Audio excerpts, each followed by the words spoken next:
Uh, Hello, everybody. Welcome to our new negotiation practice community event. And this event is called The Real Reason You Are Stuck When Expertise Isn't Enough. And we are going to talk about 4 forces to elevate your game.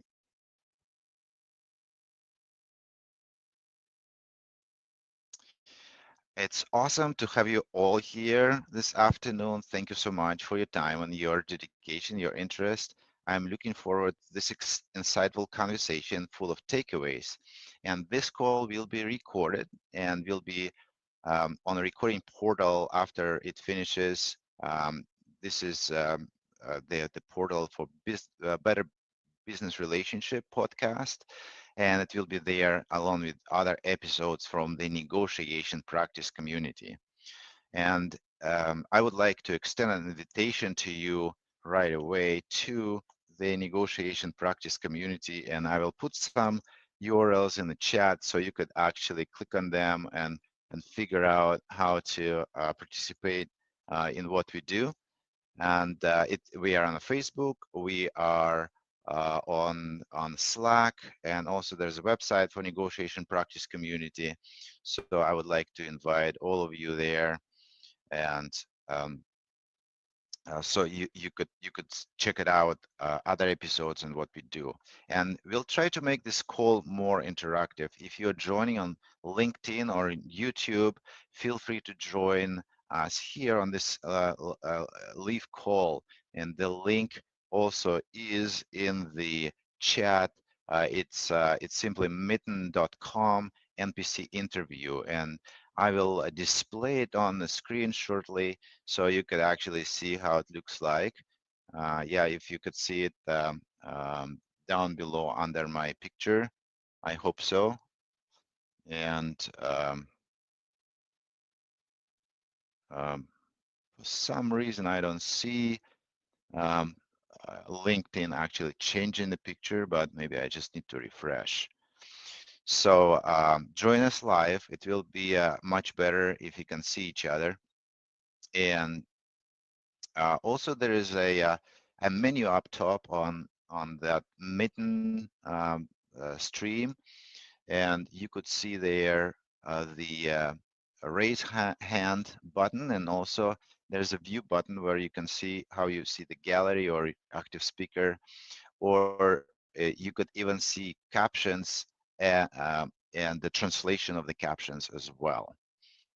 So use that. And if you have a question, you can actually raise your hand and I will call your name, and you could ask your question live. And also I will look in the chat to see if there are some questions there in the chat. Feel free to put it there. And I will be reading that, or maybe if you're joining our call, calling you up. So unmute yourself. There's a mute button up top as well. There's a mic button, so you can actually stay muted or unmute yourself. And when you're not speaking, please stay muted, so just to avoid noise. And from this point, I'd like to introduce a very special guest today, Michelle Serigaroli. And Michelle is an ICF Master Certified Coach and co-founder of Transformation Catalyst Corp. And since 2004, she has coached entrepreneurs in professional services to transform their business so that it is more rewarding and fulfilling for everyone involved. And her clients learn to create stronger value propositions and differentiate their services to align with what's most important to them, which in turn supports them to realize their vision on their own terms. And Michelle has been recognized for achievements in coaching impact, program design, and entrepreneurship. And her greatest joy is rekindling the spark that inspired entrepreneurs to start their journey towards independence and freedom in the first place. So please give a warm welcome to Michelle. Michelle, so great to see you. It's awesome to talk to you again. and I'm really looking forward. Me too. Thank you so much for having me and for inviting me to join your community, Vlad. This is a treat. Yeah, absolutely. So, Michelle, today we'll talk about very important aspect of business that pretty much Mm. creates a momentum for every company as differentiation. And we will talk about the four forces to elevate your game. But before that, could you get us up to speed about differentiation itself? So, what differentiation is about, so we get on the same page? Oh, that's great. Well, first, differentiation is really important, especially as we know from a professional services perspective. So there's a couple of things that I think about when I think about differentiation and what has really informed my journey around differentiation. I just want to start there. Differentiation is essentially standing out. It's essentially doing things different. And it's in differentiating yourself so that when clients and prospects are interacting with you, they know that they've made the right choice. So my journey started in way much earlier in my career. I've been in professional services since I was a teenager.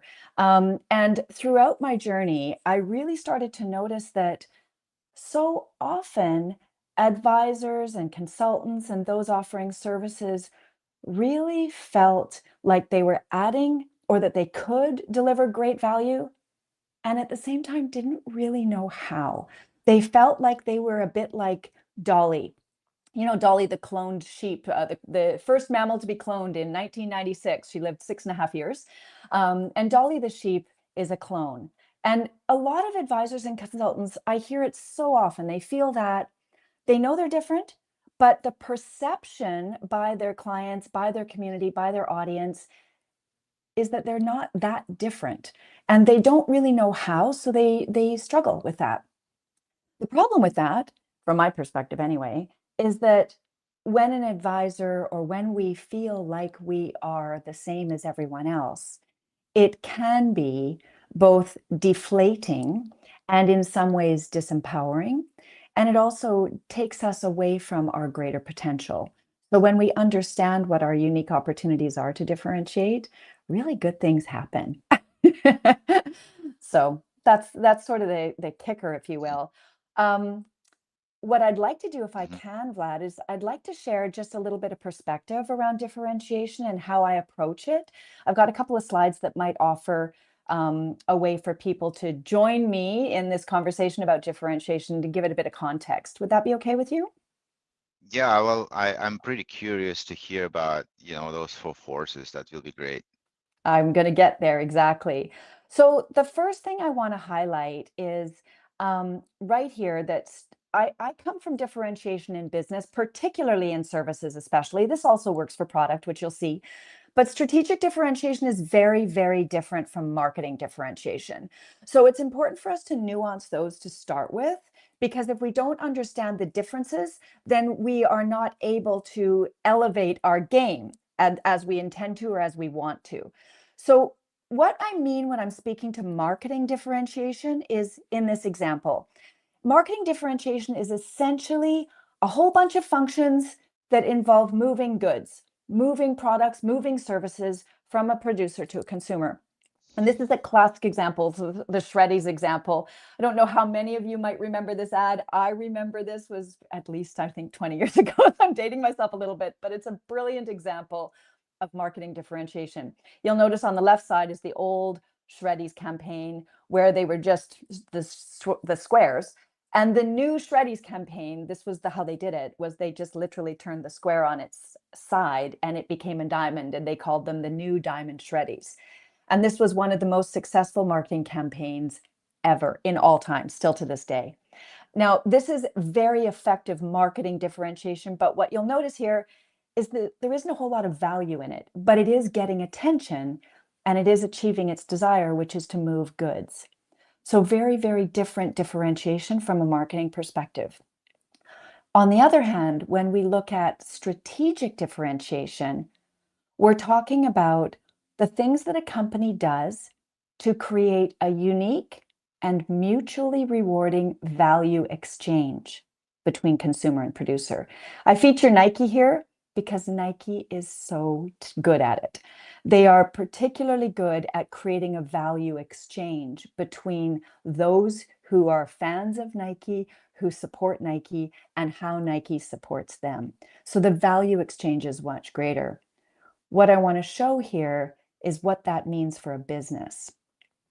What you'll see here is in the top left corner, Nike is has the top brand value in, I believe it's the world, in 2023, with at that time it had, as you can see, US dollar value of 31 billion.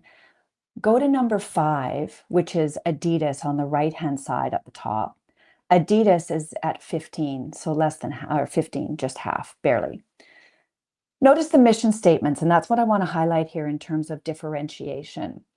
Nike's mission is to bring inspiration and innovation to every athlete in the world. When we compare and contrast that to Adidas' mission, these are taken directly from the websites, by the way. Adidas' mission is to strive to be the best sports brand in the world.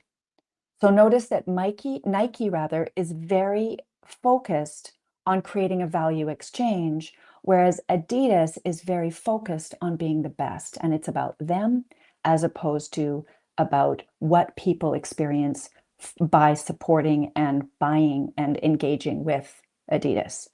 So this is a really big differentiator between when you're thinking about how to differentiate yourself in services. It's a really big deal. It makes a massive difference in how you're framing differentiation. So that's a key thing. I just want to take a pause here. Vlad, are we seeing any questions, or is there anything that you might like to explore before I move into the 4 forces? Well, yeah, it's pretty exciting to understand this difference, and I am wondering if Adidas has not nailed that, and they are more self-centric, and comparing to Nike's, who is very outward oriented on inspiring the customer and what is it for them. So if Adidas didn't nail it, I'm wondering how hard is today is to find your differentiation. You know, how is it a trivial process? How difficult the process is to actually find your differentiation? What is your take? It's a great question. In fact, it's not as difficult as people think. I hear this all the time, that it's impossible to differentiate. So for example, if any of our listeners here are in financial services or in law or insurance or real estate or coaching or consulting, all of these services tend to have people who look very similar. So what I mean by that is essentially selling the same thing, promoting the same advice, showing up with the same messaging, doing the same things. And so people feel like Dolly. They just feel like one of many. And they feel like, how can I possibly differentiate myself? Now, the key here is that it's actually a lot easier, but what people don't necessarily nuance as effectively as they could. They understand that the relationship is at the heart of it all, but the relationship itself needs to be valuable. If you have a good rapport, that's not necessarily enough. And so it's actually a lot easier than people think, but we just need a little bit of framing around how do we do this? So that's where the 4 forces come in. And I'm going to show you now, how do you create value when you are one of many and essentially selling and advising the same way with the same basic premises and the same basic platforms. So it's actually fairly easy. Does take a bit of courage, but it is fairly easy. All right, let's get to that. All righty, perfect. So let's dig into the 4 forces. So what I want to highlight first, I'm just going to bring up a couple of slides. This is key.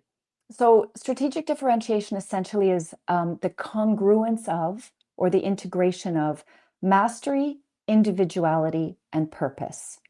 So let's get into the 4 forces now, understanding that this is at the heart of everything when we're strategically differentiating services. So here we go.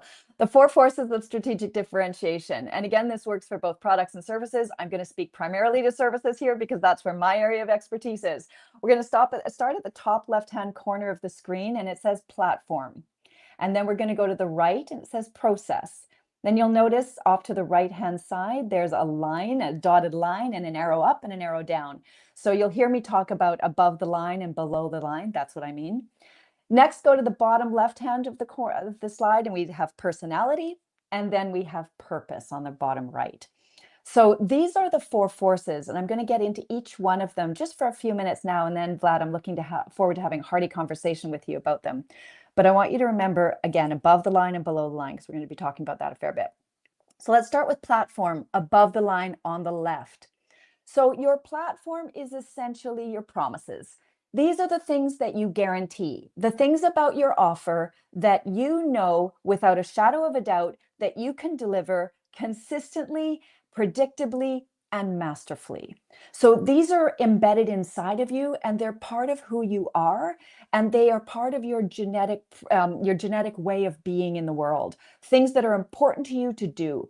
For Nike, in this example, their platform is to bring inspiration and innovation to every athlete in the world. For someone in services, you might have some kind of platform that says something like, I'm committed to helping you enjoy your life, or I promise that you will experience this thing. I guarantee that I will take you through this experience. Whatever it is, your platform is going to be focused on what it is that you're delivering at the end. So this is the what you do. Okay. Platform is what. Politicians have great platforms. The problem is they don't always follow through. But if you're looking for an example of platform, politicians will say, this is my platform. And they're telling you what they're going to promise and guarantee. So this is where the platform starts. And this is where your mastery starts. So promise things that you're very good at. Promise things that you do very, very well. This is around your strengths and the things that you excel at. Then we get on to process, which is on the right-hand side above the line. Process is about your deliverables or your methodology, your systems, the approach that you take, how you get from A to Z, what it is, the journey that you take them through, the steps, the map, the idea, the experience that you're creating. The thing about process here that is very important is that it does two things. We often think first that process is an internal exercise because it allows us to deliver well. The thing about process that's valuable externally for clients and our communities is that when people understand that we have process, it makes us more credible. It makes us more predictable. It makes us more referable. So the more you can give detail and nuance, specific nuance to you, to the processes that support you to consistently deliver your platform, now you're starting already to differentiate around mastery. Now, this part is relatively easy, starting to differentiate, because in your processes themselves are actually differentiators, but we often don't think of that. So that's what you want to be considering. Notice with Nike, they've got the how we hire process on their website. They've got their 10 decision areas for their operations management. Now, this is more internal. You might want to say how you take a client from A to B or from A to Z. Think about your process. Give it a name. That'll help. So here's the key in this. For those of you who follow Joseph Michelli, he's an author, written some fabulous books. This particular quote is from the Airbnb Way. Basic service drives customer satisfaction, but basic service plus emotional engagement are what drive loyalty and referrals. So this is where differentiation starts to really capture that place where you're stuck. When we start to understand that it's not just about mastery, there's more to it. So let's talk about personality. How do we engage people? This is your who. Who are you? How do you show up for your clients? These are things like your values, your beliefs, your core philosophies, the things that are important to you, the behaviors and the way you show up. So the more personality you bring to your business and take away what I like to call the professional mask, a lot of people fear showing too much of themselves. They fear that they will be seen as unprofessional. So they're afraid to show more of their individuality. Your personality is key because it is going to support your ability to personality is essentially what is creating your processes in your platform. So helping people access that part of you is an essential part of differentiation. What are your values? What are your beliefs? What are the philosophies you have? And then finally, we look at your purpose and why. Nike's purpose is move the world forward through the power of sport. Move the world forward. They know what they're doing. What the thing about your purpose that is often misunderstood is it comes from within you and it's somewhere in your backstory. Something about your history, something about your backstory is serving your agenda today, the impact that you want your business to have. So, what I want to offer you in terms of differentiation specifically is that if your purpose doesn't light you up like a firecracker because it is such a high value impact on your clients, your community, and maybe the world at large, if your purpose doesn't light you up, you don't have the right one. You just haven't connected with your inner purpose yet. And you're coming from a place of trying to create a purpose that maybe sounds professional or feels like something your clients might want or is a good idea in your industry because it's something that you've identified is important, but it may not light you up. So, what we want you to think about in your purpose is why you want for others that what you're doing, what it is that you want for them. What do you want for them to experience? What do you want for them to feel? What do you want for them to, how do you want their life to be different as a result of your work together? And what is important and meaningful about that? So, finally, the four forces of differentiation, when we talk about above the line and below the line, above the line is all about your brain. It's very, very intellectually oriented between platform and process. And that does not create emotional engagement. It absolutely creates mastery, but it doesn't tap into your individual creativity. It doesn't tap into your innovation. It doesn't tap into your ability to do things differently. So when we go below the line and we start to really think about who we are personally as an individual and what is important to us in terms of the impact that we want to have, now we're starting to connect at an emotional engagement with the work that we do. And we are able to bring that forward in our offer so that our clients can connect emotionally with us. So these are the quotes I want to leave you with here, and then we're going to open it up. John Mason says, "You were born an original, don't die a copy." A lot of people in services, they may not be dying physically, but a lot of professionals in services are not thriving. And they're not thriving because they're not tapping into these four forces of differentiation. They were born an original and they've lost sight of that. And they're dishonoring that. And here's the one that is really a driver for me. Louis Brandeis in 1900s, like 100 years ago, said, "In differentiation, not in uniformity, lies the path of progress." And this is where your greatest potential is found. So these are the four forces. I am now going to stop sharing and I'm going to come back and invite some questions and conversation. Yeah, thank you for sharing that, Michelle. And I would like to make a quick reminder, if you want to join us live, please do so and just jump on this call. I will display the link here on the screen and you can interact with Michelle Would love live here. that. Yeah, Come on and join us. We don't fight. We can have right. some real fun. Exactly. And yeah, and I it's fascinating. I took a lot of notes as you spoke, Michelle, and I was wondering if this is a way to go, and if this is real progress, and I'm sure that people work in the world of differentiation for a while.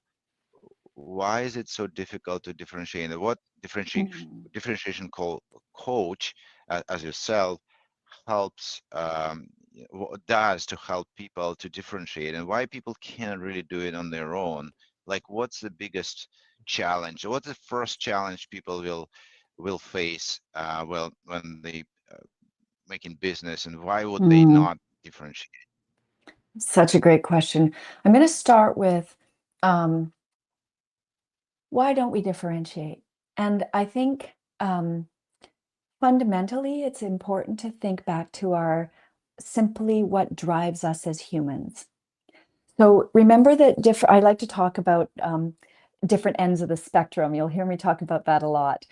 The ends of the spectrum. So what drives us as humans? The first thing that drives us, other than beyond our own survival, right, is our sense of belonging. Humans want to belong. We want to belong to a community. We will not want to belong to a group of people. We want to feel like we are accepted. And rejection, abandonment, isolation, all of these things are generally very fear-inducing in most humans in one way or another. This is why a lot of us do what we do. And if you think back to your high school days, you'll remember the feelings of not wanting to be, socially rejected. High school is a great example, and most of us have been through that journey, or all of us have been through that journey if we're here for the most part. So we want to belong. The thing is, differentiation, remember what differentiation is? It's the other end of the spectrum. It's standing out. It's being unique. It's being completely individual and not being belonging. Because if we're the same as everybody else, we're over in the belonging group, we're over here. If we're differentiating, we're all by ourselves. So what happens when we want to differentiate in businesses, and this is what I see all the time. I hear things like, I can't say that, I'd lose all my clients. Or that would be unprofessional, and what would happen with my reputation? Or yeah, I don't think that's something that people want to hear, and I'm just not comfortable sharing that, right? Because of the risk. So what we need to understand is that there's a line, right? So instead of thinking either or, which is what most of us are doing, if we're standing out alone by ourselves, or we're part of this group and we're conforming in a certain way, or we're changing our behaviors in a certain way in order to belong. That usually involves behaviors that we're either diminishing, discounting, undervaluing, perhaps not expressing. That's what happens very often. Not always, but very often. What we want to do instead is be an individual in the middle, in the community. We want to learn how to be an individual and be part of a community. And this is, interestingly, what happens when we differentiate. When we differentiate, we actually move ourselves closer to finding the community that values us. We find clients who actually honor us for who we are, for the way we think, for the way we deliver value, for who we are as a human and what we create. So we bring the community to us as we step into that space in the middle. I always like to say the magic's in the middle. So but that's a real thing around differentiation, it can be really, really unsettling and very uncomfortable. So the reason we often can't do it on our own is just for the same as everything. We don't generally see ourselves as we are. We don't always see the value that we bring. We're too inside it, so it's hard to know. It requires a great deal of self-reflection, a great deal of self-awareness, because we want to start with who we are, what's most important to us, what our values are, how Mhm. we show up individually, how our individuality expresses itself. All of those things are a massive part, and it's not always easy to kind of get through the clutter Yeah, in yeah. there. What comes to mind, Michelle, here is we are so get used to our individuality that we don't really see how it could be valuable for others. Yeah, Yeah. that's what you're talking about. Yeah, we can't see how it's valuable. So let me give you an example. Years Mhm. and years and years ago, this is a simple example and it's really pronounced, which is why I like to share it. I was working with a client who was in services, and she said exactly these things. She said, I can't do that. I can't say that because I will lose my clients. I will not attract clients. Nobody wants to hear that. Nobody wants me to be that way. Now, this particular person was quite strong in her style, very, very strong with her communication approach, which she felt was off-putting, right? She felt that it was a hindrance and perhaps something that was getting in the way of success. And simply what we did was help her first understand what was behind it. What was important to her about bringing that strong voice forward? And also, how did she attach value to it? What was valuable about that? And how could it be presented and honored and also be valuable as opposed to unnerving or uncomfortable for people? That journey in and of itself changed her business. Because the kind of clients she attracted, she realized it was all about advocacy. And the clients she attracted were so um, appreciative of her voice on their behalf and her voice that was helping them learn to self-advocate, which is what she wanted for them. Mhm. Changed her whole business. And today, she has no fear about being who she is authentically because she understands how to bring it forward in a way that is both authentic and valuable for others. Yeah, that makes a lot of sense, and it kind of closes the loop on the four forces to elevate your game, uh, which tells that if you want to be different, if you really want, if you find your own way, your purpose, your why, if you would, it also important to how do you Mhm. frame it? What is your Mhm. process? How do you come across your personality? What beliefs you put there, and what for how far it will extend, and um, like you talked about the professional mask and Mhm. such, and also you need to think about the client journey, and how do you connect with that.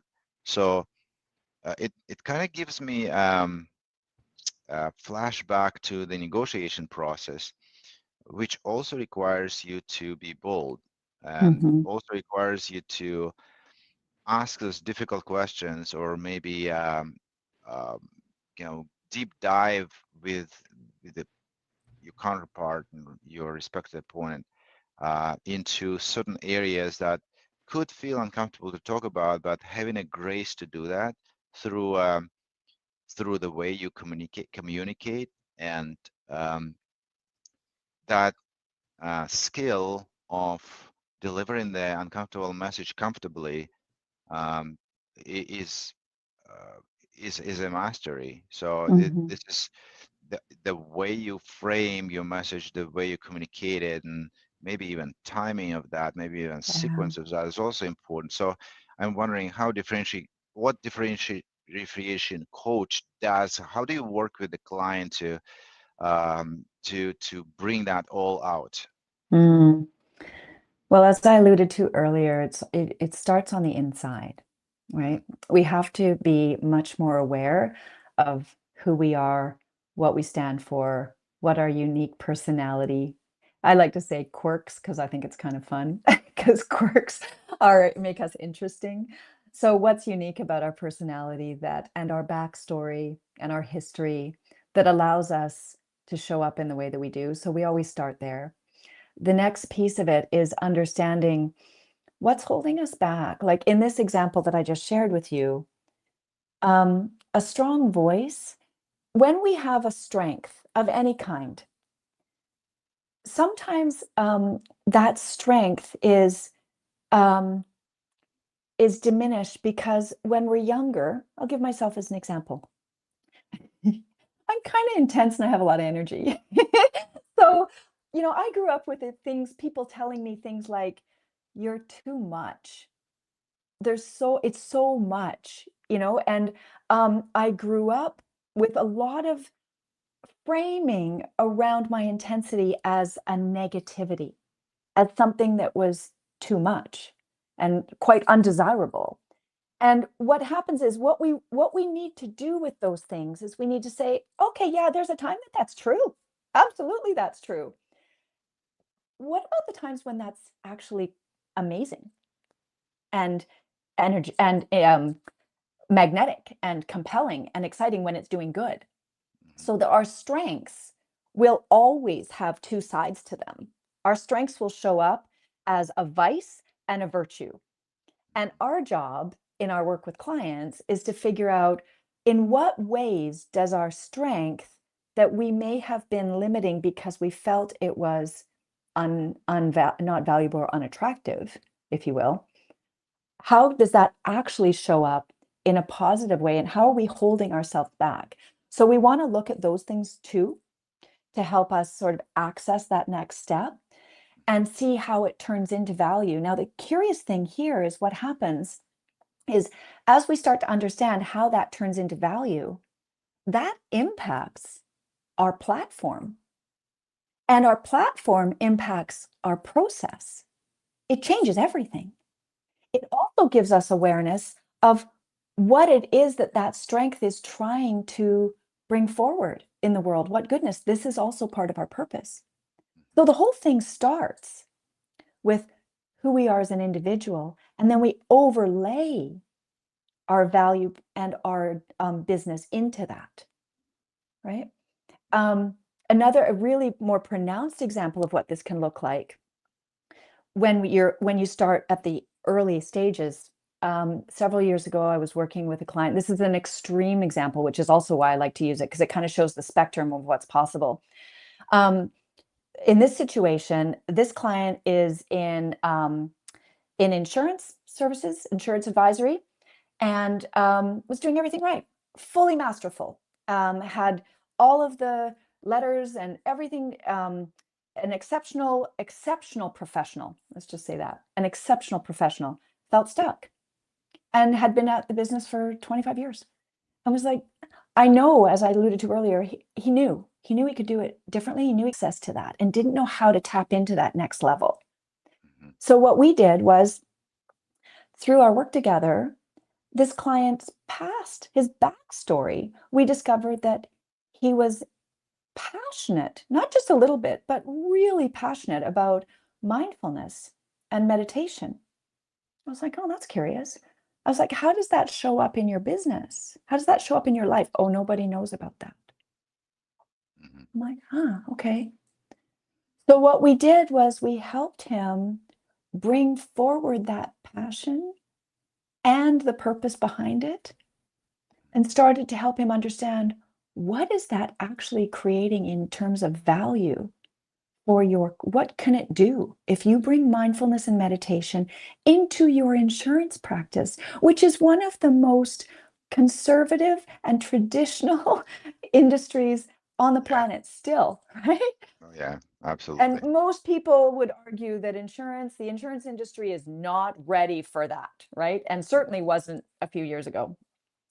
Anyway, so long story short, what happened is it gave him access to a totally different way of showing up. And he started talking about what that means in terms of enlightenment and in terms of creating space to breathe. And how beautifully does that align with insurance? And created a completely different process and client experience that allowed for different client insights and awareness, and brought mindfulness into his business. So the journey changed his business slowly. It converted to a much more excited client base, who were so excited about learning more and being a part of a mindful practice through their insurance advisor. He ended up getting a whole bunch of different employees that were new knocking on his door and saying, "Can I come work for you? Because what you're doing is really interesting and I want to be a part of that." Lost a couple of team members Mhm. and lost a few clients, but attracted way, way more who became advocates and who became referral sources and who were supportive of the journey rather than pulling back. So his business today looks completely different. He's much happier, much more rewarded, is financially much happier, Mhm. and has business that is not just financially and professionally rewarding, but also personally fulfilling. It's completely changed his life. So, yeah, go ahead. That's a fascinating story. Thank you for sharing that, Michelle. And I started to think about, it's a very exciting. How can I do that for negotiation practice community? Because we do have a purpose. We do have um, a desire to help people to communicate better and kind of helping them to make uncomfortable conversations comfortable and bring people more confidence in resolving conflicts rather than you know sh- shoving them under the rug and hoping that they Yeah, will disappear because in essentially a productive and a constructive conflict is what drives uh, everything forward, including yeah, economy, including business, including the personal life. And sometimes going through some bumps in relationship actually helps you to set yourself free and get to that next level in relationship. And this is where the emotional connection that you mentioned mm, makes a lot of sense. So when you actually resolve some of the challenges in the relationship, then you become more emotionally connected because you work on this together. yeah, So I'm wondering, like, for a negotiation practice community, if you think about it, and myself and my co-founder also on the call, and I'm wondering what could you recommend me to think about to make negotiation practice community more different than any other. mm, We are pretty unique already, I believe, but I don't know of a lot of communities around that practice negotiation yeah. um, almost daily. But uh, I would say, like, what is the strength that we are overlooking? It's gorgeous. Love it. Yeah. I mean, yeah, so that you like you said, the negotiation practice community is already it's already got the foundation of a Mhm, differentiation because you're one of you're there's not a lot of competition, right? There's not a lot of them out there. That being said, let's imagine that there were 100 mhm, negotiation communities in a panel on a stage, and the leader of each community, the founder of each community was on that stage, and we said, "What makes your community different?" mhm, So here's the key, right? When I ask that question to people in services, this is what I get back. I hear things like, "I'm a trusted advisor. Our team has 5 people and we have a combined 220 years of experience." I hear things like, "We put our clients' best interests first." mhm. You've probably heard these yourselves. Oh yeah, Yeah, many right? times. And I'm thinking, I've heard this. I've been at this for 20. I've been coaching to differentiation since 2004. So what that's 21 years. So I've heard these hundreds and hundreds and hundreds of times. Mhm, And the key here is that first, they're obviously not unique, but they're also not actually saying anything of mhm, value. So what you'll notice is if your negotiation community, if you have a more pronounced purpose. So, why do people who join your community, what is it that they want for them? Why do they want to be better negotiators? What is their motivation? What are they trying to, what's the desired impact or outcome. And I want to highlight this. It's not just about being a better negotiator. Mhm. That's the job, right? That's not Mhm. exceptional. That's just the job. And we know we have to negotiate in order to get somewhere. But what does that negotiation mean to you in terms of who you get to become or the kind of clients you get to have or the experiences that you get to create? If you, Vlad, can identify for you, why do you want your community to be phenomenal negotiators? What do Mhm. you want for them? Yeah. You'll start to attract people who have a similar vision for themselves or and value that Mhm. purpose, right? Yeah, that's interesting. So what I can think of right away is, first of all, I would like, I would like people in the community to be masters at creating connections and masters at creating Ah, great relationships.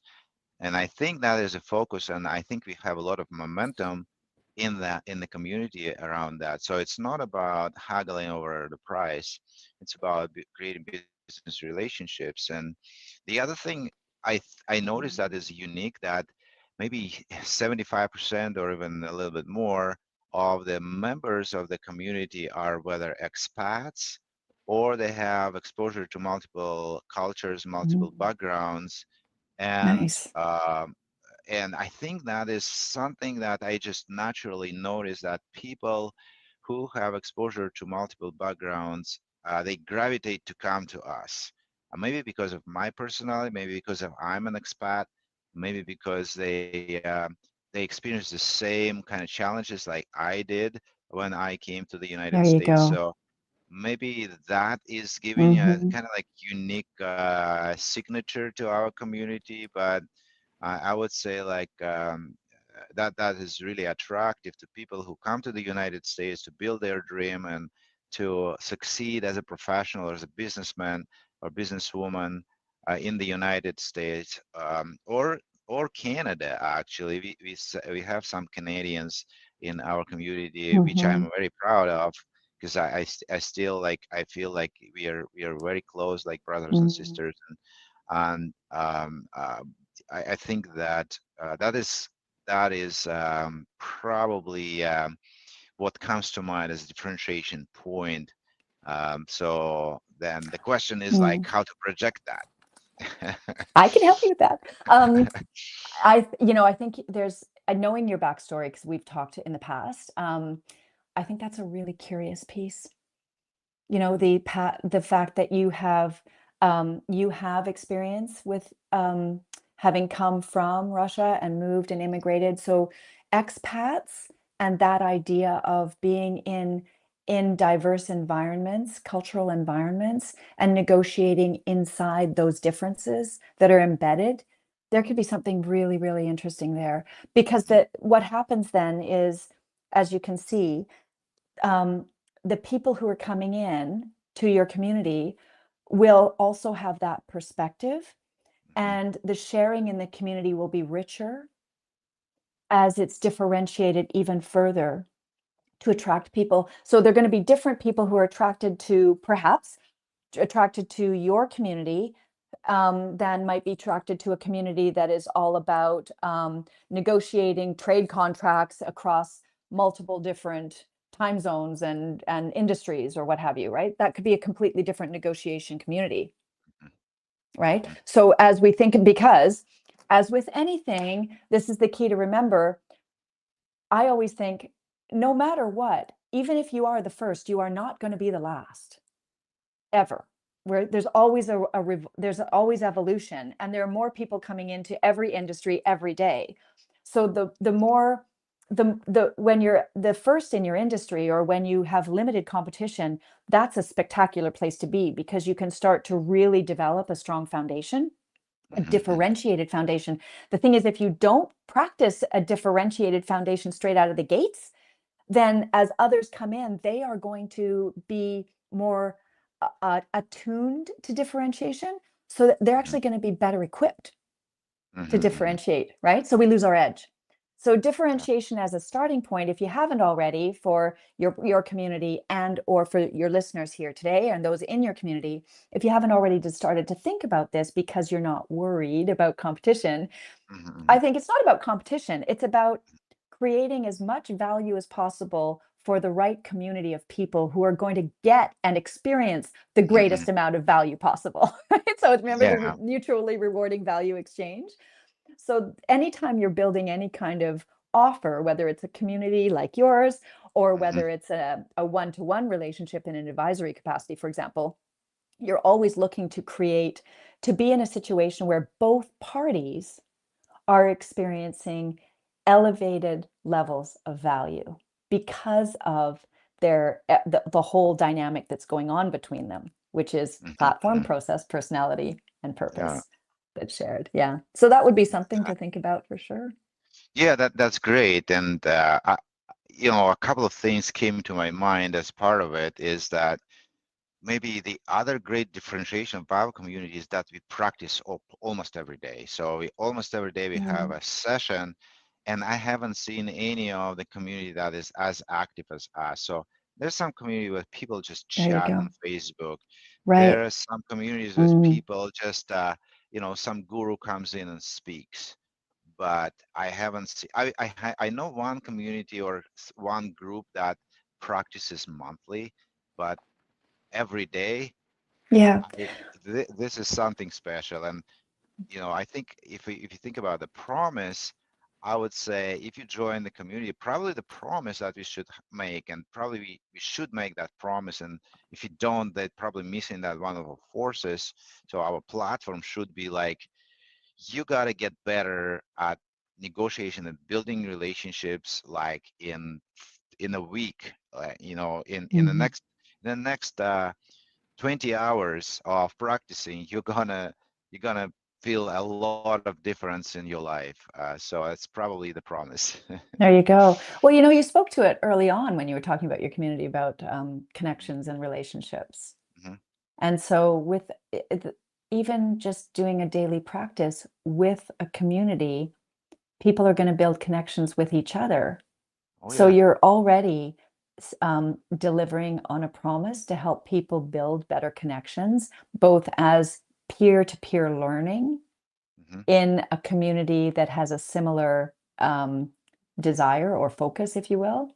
Hmm. And then you're building support as well, where they can support each other outside too.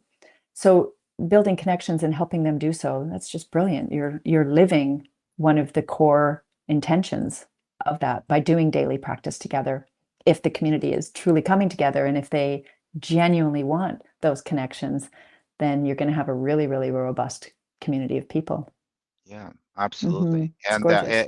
it does feel like brothers and sisters. I can tell Yeah. you sincerely, like when we get together, it feels like that. And the dream, like the mission of the community is just have so many people who would be part of the community, but then run into each other somewhere in some place and say, "Oh, you're from negotiation practice community. Okay, I feel so special about you now." Amazing. Something like that. Yeah. Look how you laughed there. You lit up as you started thinking about the vision. So that tells me that you're on the right track. Oh yeah, absolutely. Thank you, Yeah, there's that Michelle. spark I was talking about, the sparkle, right? Oh, that's right, that's right. And so, Mm. Michelle, thank you so much. We kind of need to wrap up, and before we do, I don't see any questions. I wish someone would, who's watching that would just say hi and maybe wave a hand and maybe Hi, say thank you everybody. in the chat. That would be great to receive from you if you're still watching. And the other thing is, I would like to ask if people would like to make the next step and would like to kind of start on this journey on differentiate, what would you recommend them to start from, or maybe some baby steps in the beginning to really feel the difference and start strong. The easiest place is probably the place where you have the greatest resistance. So if you find yourself saying, I can't do that, I can't say that, I can't be that because I will lose clients or I will risk my reputation, just notice where you're starting to feel resistance and saying, I would love to do that, but I can't, or I don't feel like it's safe or what have you. That's going to be a clue. So I would Sure. explore that place as a starting point because we all have those things as like, oh, if I could say what I want to say, all right, or if I Mhm. could do what I want to do, I would do this. Yeah. So ask yourself, what if you did? And what is, if you're in a regulatory environment, which I totally respect because there's lots of that, if there's Mhm. compliance issues that you have to be paying attention to, then just ask the questions around staying inside the boundaries, of course, the requirements there, and also staying within moral and ethical values. Um, just ask yourself, what might it look like if I did? And I were able to create a mutually rewarding value exchange by doing so. Mhm. What might that look like? Yeah. I'd start there. Yeah. That's a great idea. So thank you so much. We gotta wrap up the call, Michelle. Thank you so much for your time, for your wisdom, and sharing your passion and sharing all the secrets of differentiations. Really appreciate it, and I really appreciate the generosity that you demonstrated here, and even talking about negotiation practice community helped me out here because it's really important for us. So thank you so much. Appreciate that. My sincere pleasure, and it's been a delight. Thank you for the invitation to join you today. Thank you, Vlad. Yeah, absolutely. What is the best way to stay in touch with you? How can people reach you out? Well, I've got a couple places. There's my website, transformationcatalyst.ca. I'm most active on LinkedIn, and I would love it if you'd reach out, connect with me, follow me, and send me some messages or what have you. And our YouTube channel has 200 and some videos with snippets of little opportunities to differentiate and whatnot. So there's a few different places. YouTube channel is Michelle-Sorgaroli. LinkedIn is just M Sorgaroli. My name is different, so it's easy to find me because there aren't too many Michelle Sorgarolis out there in the world. So I am blessed with that, but that would be the best place to Yeah, go. yeah, Michelle, could you please keep that on I screen as we can. wrap it up so maybe people can take a snapshot? We can still see you in a corner of the screen. So Perfect. yeah, so if you are joining on LinkedIn or you're maybe watching this in recording or on YouTube, you can take a picture of that and go to the website, LinkedIn, YouTube, explore that information, or maybe you can just send an email to Michelle. Michelle, do you have an email that you can share with others? Maybe I can Uh, just copy in from the chat and paste it in the LinkedIn. yeah, you know what? Just on the website, if you go quickly to the website, Yeah. there's contact us there, and it's really easy. The email would be info@transformationcatalyst.ca, and it would find its way to me. Okay, great. That's easy enough. So, all right. Well, thank you very much, everybody. Thank you for your participation. You've been a fantastic audience, though no questions, but I see hi from Angie Allen. Hi, Angie. Thank you, Angie. Thank you so much. We are now wrapping up, and if you didn't catch the whole conversation, first of all, it will be in recording, and I will send you links in the chat and LinkedIn. And also maybe you can go to YouTube of Negotiation Practice Community and watch that LinkedIn live recording as well. So please do that. Send us your reflections, send us your comments and questions. We will be happy to get back to you on that as quickly as we can. And now you have some ideas to try. So please apply your ideas. Let us know how they work. If you feel that uh, you need some help, reach out to Michelle, reach out to me as well. And I am working in the world of negotiation, and I definitely will be happy to connect you with Michelle. And join negotiation practice community. It's a place where people support each Mm. other. It's a friendly group of people, and who are there, like could be sales professionals, managers, scientists, engineers, and small business owners, and other people, coaches and teachers. So the link to the negotiation practice community, I will put it in the chat as well. It's already been posted there, but I will just repeat that. And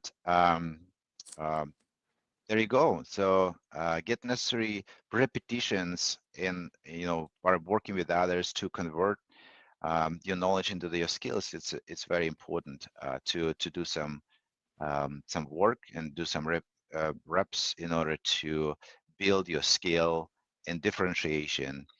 And well, at that point, I would like to wish you well and take care, everybody, and stay in touch and join us in the future.